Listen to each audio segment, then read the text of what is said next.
خوبصورت لڑکی خوبصورت دھوکا۔ ایک دن ایک کسان کھیت میں کام کر رہا تھا۔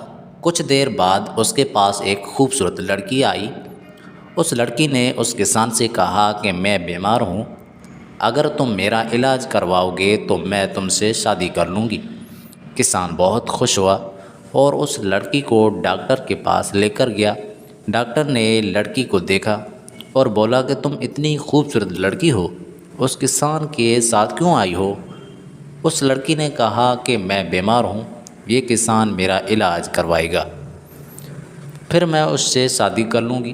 ڈاکٹر نے کہا کہ میں تمہارا مفت میں علاج کروں گا، پھر تم مجھ سے شادی کر لینا، میں تمہیں بہت خوش رکھوں گا۔ لڑکی مان گئی۔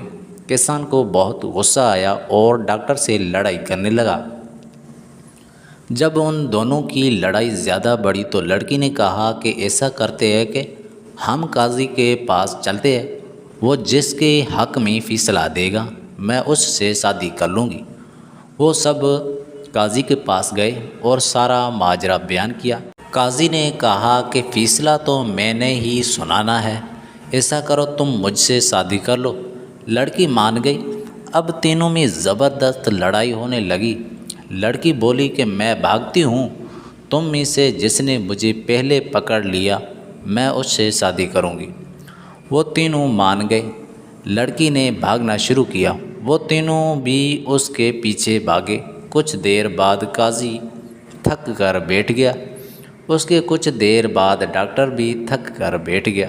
کسان سارا دن کام کرتا تھا، اس لیے وہ بھاگتا رہا۔ آخر کار وہ بھی تھک کر بیٹھ گیا۔ اس نے لڑکی کو آواز دی کہ رک جاؤ، ہم ہار مانتے ہیں۔